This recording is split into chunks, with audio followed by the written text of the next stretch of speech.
अहमदनगर जिल्हा पोलीस दलातील गैरकारभाराविरोधात खासदार निलेश लंके यांनी जिल्हा पोलीस अधीक्षक कार्यालयासमोर उपोषणाला प्रारंभ केलाय। प्रारंभी भ्रष्टाचाराची मडकी घेऊन उपोषणकर्ते मोर्चानं पोलीस अधीक्षक कार्यालयासमोर दाखल झाले होते। भ्रष्टाचाराची मटकी फोडून निषेध करण्यात आले। यामध्ये महाविकास आघाडीतील राजकीय पदाधिकारी कार्यकर्त्यांसह पोलीस प्रशासनाकडून त्रस्त झालेल्या नागरिकांनी देखील सहभाग नोंदविला। या नगर जिल्ह्यामध्ये जे समाजाचे रक्षकच भक्षक झाल्याचं आपल्याला पाहायला मिळत आहे। कारण या जिल्ह्यामध्ये गुन्हे अन्वेषण शाखेच्या माध्यमातून अतिशय चुकीच्या पद्धतीने त्रास देण्याचं काम या ठिकाणी केलं जातं आणि SP ऑफिसचा इतका भोंगळ कारभार आहे। एका कर्मचाऱ्याला 10-12 वर्ष त्या ठिकाणी त्याची बदली होत नाही। एखादा कर्मचारी जर त्या गुन्हे अन्वेषण शाखेतून जर निलंबित झाल्यानंतर तो कधी 500 दिवस हजर न होता त्याला डायरेक्ट हजर करून घेतलं जातं। हजर करून ज्या विभागातला कर्मचारी निलंबित झाल्यानंतर त्याच विभागात त्याला घेता येत नाही, तरी पण संबंधित PI त्या कर्मचाऱ्यांची त्या ठिकाणी आपल्याकडं त्याला बोलून घेतलं जातं, त्याला परत त्या विभागामध्ये काम दिलं जाते। असे अनेक प्रकारचे हित संबंध आर्थिक संबंध ठेवून असे चुकीचे प्रकार बरेच या विभागामध्ये केलेले आहेत। आणि जर पोलीस विभागामधील प्रत्येक कर्मचाऱ्याबाबतीत कशा पद्धतीने चुकीची त्यांनी त्या ठिकाणी आपल्या कर्तव्य बजावत असताना काम केलं हे सुद्धा याचं रेकॉर्ड आमच्याकडे लेखाजोख आहे। आणि या जिल्ह्यामध्ये अतिशय जास्त प्रमाणात अवैध धंदे वाढलेले, अवैध धंदे वाढल्यामुळं जास्त खुनाचे प्रकार पाहायला मिळतात। 307 सारखे गुन्हे या ठिकाणी झाले, 326 सारखे गुन्हे या ठिकाणी झाले। अनेक गुन्हेगारी या जिल्ह्यामध्ये वाढलेले, याचं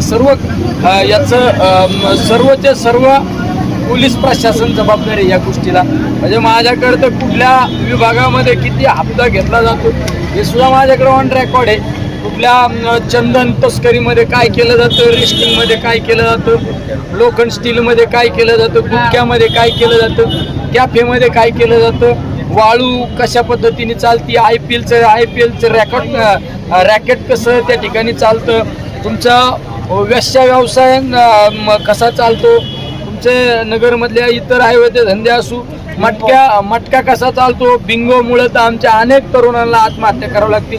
नगर जिल्ह्याचं रेकॉर्ड पाहिलं तर 2 दिवसाला एखादा तरुण त्या ठिकाणी आत्महत्या करतो। बिंगो असू, महाव्याच्या किती प्रमाणात टपऱ्या वाढलेल्या आहेत। विना परवाना हॉटेल, ज्या हॉटेलमध्ये अवैध प्रमाणात दारू धंदे त्या ठिकाणी चालतात। आमच्या अकोलेर भागामध्ये पेट्रोल डिझेलची कशी तस्करी चालती, असे अनेक अवैध धंदे, जुगार क्लब किती आहेत। आणि आमच्या सोनार व्यावसायिकांना तर इतका त्रास दिला जातो। एखाद्या सोनं चोरीतल्या आरोपीला काही प्रतिष्ठित व्यापाऱ्यांचे नाव घ्यायला लावायचे, ते व्यापाऱ्यांना आणून त्या ठिकाणी मारहाण करायचे आणि व्यापाऱ्यांकडून अनेक जास्त प्रमाणात त्या ठिकाणी आर्थिक लाभ मिळवायचा। म्हणजे असे या ठिकाणी अनेक गंभीर प्रकार आज तुमच्या सगळ्यांसमोर आज मी या ठिकाणी सादर करणार आहे। खऱ्या अर्थाने जो दिनेश आयर नावाचा PI आहे, म्हणजे अतिशय इतक्याच चुकीच्या पद्धतीने त्यांनी त्यांच्या कालखंडामध्ये कामकाज केलं। एक कर्डिले नावाचा कर्मचारी जर कुठल्या तालुक्यामध्ये कोणाला PI बसवायचं हे जर करत असेल एखादा अधिकारी, पोलिसच बऱ्याच अवैध धंद्यांना पार्टनर आहेत। हे सगळं आमच्याकडे डाटा आहे, हे ऑन रेकॉर्ड आम्ही हे सगळं घेऊन आज या ठिकाणी आम्ही SP कार्यालयासमोर बसलेले। आमचं म्हणणं एकच आहे, जे कर्मचारी जे चुकीच्या पद्धतीने ज्यांनी या ठिकाणी कारभार केला ते निलंबित झाले पाहिजे। आणि जो PI आहे, LCB विभागाचा PI, गुन्हे अन्वेषण शाखा, त्याला सायबरचा पण चार्ज दिला, त्याला तात्काळ त्या ठिकाणाहून काढलं पाहिजे। अशा अनेक मागण्यांच्या संदर्भात आम्ही बसलेलो आहे। आमचं सगळ्यात महत्त्वाचा मुद्दा आहे, जिल्ह्यातले सगळ्या प्रकारचे अवैध धंदे बंद झाले पाहिजे। साधारण आपल्या मागण्या जर मान्य नाही झाल्या तर आपण किती दिवस उपोषण चालू आहे? उपोषण म्हणल्यावर ते माझं अनलिमिटेड उपोषण आहे। तुम्हाला माझं माहिती आहे, मला आउटपुट मिळाल्याशिवाय उठणार नाही, उपोषण आहे माझं। ते काय आज नाही माझ्या मागण्या मान्य झाल्या तर मी आज 4 दिवस किंवा 8 दिवस बसणार, माझ्या सर्वसामान्य लोकांना न्याय देणार। तुम्ही आज या ठिकाणी पाहिलं असेल, जिल्ह्यातून अनेक लोकांनी तक्रारी घेऊन आले। आम्ही पोलीस स्टेशनला गेल्यानंतर आम्हाला धमकावलं, आमची सत्य बाजू असताना सुद्धा आमचं ऐकून घेतलं जात नाही. अरे आमच्या काल परवाची श्रीगोंद्यातली घटना, ते भोसले नावाचा PI आमच्या मुस्लिम समाजाचा एखादा माणूस जर चांगला व्यवसाय करीत असेल, दूध धंद्याचा व्यवसाय करतो, त्याच्या गोठ्यावर जाऊन त्याला दमबाजी केली आणि त्याच्या गोठ्याला कुलूप लावण्याचं काम केलं. त्या गोठ्यावर आमच्या दुभत्या गाया, त्या गोठ्यावर म्हशी, या डेअरी उत्पादकांनी सांगितलं की या आमच्या मुस्लिम समाजाचा एक सर्वसामान्य शेतकरी तो माझ्या डेअरीत दूध आणून घालतो, त्याला सुद्धा सांगितलं की तू या ठिकाणी चुकीचा व्यवसाय करतो. अरे ही कोणची पद्धत तुमची? आमच्या मुस्लिम समाजाच्या माणसांनी वेगळ्या धंद्यात, चांगले धंदेच नाही करायचे का?